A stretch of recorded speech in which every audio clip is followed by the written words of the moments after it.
James Harden, Kyrie Irving, and Kevin Durant came together on the Brooklyn Nets, creating a team with the highest offensive potential the NBA had ever seen. However, injuries, controversies, and off-court issues derailed their plans, leaving them with only 16 games played together. This is the story of how a team built to be a dynasty became one of the league's most unforgettable failures. Is this the biggest failure in NBA history? I think we could beat the Nets at full power. That was a team that we thought we might not be able to get past for 3 or 4 years. To understand how the Brooklyn Nets reached the Big Three era, we need to look at what came before. Back in 2010, Russian billionaire Mikhail Prokhorov took over the team with big promises.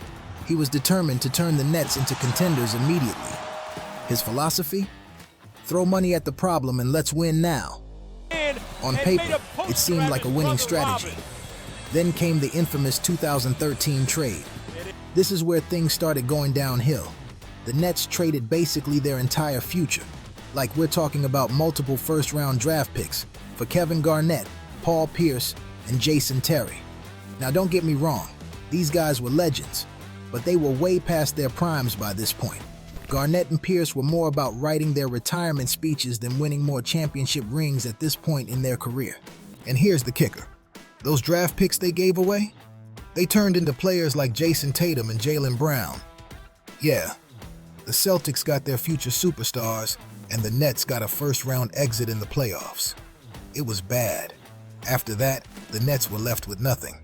No stars, no draft picks. Just a roster full of role players and no real path forward. For years, they were stuck at the bottom of the league. So, after the whole Kevin Garnett and Paul Pierce disaster, that's when they brought in Sean Marks as the new general manager in 2016. And let me tell you, this guy had his work cut out for him. Marks inherited what was basically a dumpster fire. The Nets were one of the worst teams in the league, and they had no first-round picks to rebuild with. I mean, think about it. Most teams that are bad at least have the lottery to look forward to, right? The Nets didn't even have that. But instead of panicking, Marks played the long game. He got creative and found value in places where no one else was looking. The Nets became known for taking chances on overlooked players and turning them into real contributors. For example, he picked up Joe Harris, who had been basically cast off by Cleveland. Now, he's one of the best shooters in the league. He also traded for guys like Spencer Dinwiddie, who nobody thought much of at the time, but turned into a legit playmaker. And then there was Jarrett Allen, a young center they drafted late in the first round, who became a defensive beast. The turning point, though, was D'Angelo Russell. Marks traded for him after the Lakers had given up on him, and it was a genius move. Russell flourished in Brooklyn, even making the All-Star team in 2019. That season, the Nets weren't just fun to watch. They actually made the playoffs. Now, they didn't go far. They lost in the first round, but that wasn't the point. The point was that the Nets had gone from being a complete joke to a team with potential, and suddenly they weren't just that team in Brooklyn. They were starting to look like a place where players might actually want to go. This wasn't some overnight rebuild. Sean Marks spent years carefully piecing this team together, and by 2019, the Nets had a foundation. They weren't title contenders yet, but they were on the map. And that's when the big stars started paying attention. Because, let's be honest, NBA superstars don't just go anywhere. They want to join a team that has structure, talent, and a chance to win. And by the summer of 2019, Brooklyn checked all those boxes. All right, so by 2019, the Brooklyn Nets had done the impossible. They made themselves relevant again. And that's when the big fish came calling. First up, Kevin Durant. Now, let's talk about KD for a second. At this point, he'd already solidified himself as one of the best players in the world. He'd won 2 championships and 2 finals MVPs with the Golden State Warriors. But here's the thing, those rings, people didn't give him the respect he thought he deserved. The narrative was brutal. You had to join Steph Curry and the Warriors to win. Even after putting up historic performances in the finals, there was this feeling that those weren't his championships, so KD wanted out. He wanted to prove he could win on his own, away from Steph in the Warriors' shadow. Then there's Kyrie Irving. Kyrie's career was at a crossroads. He'd won a championship with LeBron in Cleveland, hitting one of the most iconic shots in NBA history. But things had gotten messy. He wanted to lead his own team, so he went to Boston. And let's just say that didn't go as planned. He clashed with teammates, struggled with leadership, and left the Celtics on bad terms. Kyrie needed a fresh start. So, in the summer of 2019, Durant and Kyrie both signed with Brooklyn, instantly making the Nets contenders. But here's the thing. KD was still recovering from a torn Achilles he suffered in the 2019 finals, so he wasn't going to play that first season. It was all about patience, waiting for KD to get healthy and pairing him with Kyrie for the 2021 season. And then came the James Harden trade. By 2021, Harden was frustrated in Houston. The Rockets were going nowhere, and he wanted a chance to win a championship. The Nets saw their opportunity and went all in. They traded away almost all their depth, players like Jarrett Allen, Karis LeVert, and a boatload of future draft picks to bring Harden to Brooklyn.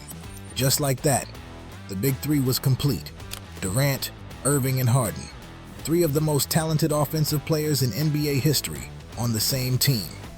The expectations were through the roof. People were already calling them the greatest offensive trio ever assembled, and they weren't wrong. When all three were on the court together, it was like poetry in motion. The ball movement, the scoring, it was unstoppable. On paper, they were the team to beat. Now here's where things start to get interesting. By the time the 2021 playoffs rolled around, the Brooklyn Nets looked scary. Durant was healthy, Kyrie was back to doing Kyrie things, and Harden had seamlessly fit into the team as the playmaker. Together, they were an offensive juggernaut, easily the best in the league when they were all on the floor. The Nets opened the playoffs against the Boston Celtics, and they dominated. Durant, Kyrie, and Harden averaged 85 points per game as a trio, the most ever in a playoff series. It wasn't even close. They steamrolled the Celtics in 5 games, and the hype for this team hit another level. But then came the second round against the Milwaukee Bucks. This is where everything started to fall apart. In Game 1, just 43 seconds in, James Harden pulled his hamstring. Gone. Suddenly, the Nets' Big Three was down to a Big Two. But even without Harden, KD and Kyrie carried the load and pushed Brooklyn to a 2-1 series lead. Things were looking good until Game 4. In Game 4, Kyrie went up for a layup and came down on Giannis Antetokounmpo's foot, badly spraining his ankle. He was done for the series. Now, all the pressure was on Durant, and let me tell you, KD delivered. Game 5 was one of the greatest performances in playoff history. Durant dropped 49 points, 17 rebounds, and 10 assists while playing every single minute of the game. He single-handedly carried the Nets to victory and gave them a 3-2 series lead. But Milwaukee bounced back in Game 6, setting up a winner-takes-all Game 7 in Brooklyn. And if you've ever seen this game, you know it was legendary. Durant was unreal. With the game tied in the final seconds, he hit what looked like the game-winning shot, a step-back three-pointer over PJ Tucker. Here's the twist. KD's foot was barely on the three-point line. Instead of a 3, it was ruled a 2, and the game went to overtime. The Nets had nothing left in the tank. Durant was exhausted, and Harden, still nursing that hamstring injury, was a shadow of himself.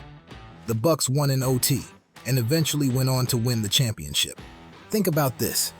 If Durant's foot had been an inch further back, the Nets would have knocked out the eventual champions and likely marched to the finals. That's how close they were. So after that heartbreaking Game 7 loss to the Bucks, the Nets still had hope. The plan was simple: come back healthy, keep the Big Three together, and run it back. But, as we all know now, things didn't go anywhere close to that. Let's start with the injuries. They just couldn't stay healthy. Durant was coming off an Achilles injury and played great when he was on the court, but he missed chunks of time during the season. Kyrie's ankle injury from the Bucks series lingered, and his durability continued to be an issue. And Harden? That hamstring injury never fully healed, which left him a step slower than his usual MVP self. But the real problems, they came off the court. First, Kyrie Irving. Now, Kyrie is one of the most talented players in the NBA, but he's also one of the most unpredictable. When the 2021-22 season started, New York's vaccine mandate became a huge issue. Kyrie refused to get vaccinated, which meant he couldn't play in home games. The Nets initially decided not to let him play at all, thinking they'd rather have a fully committed team.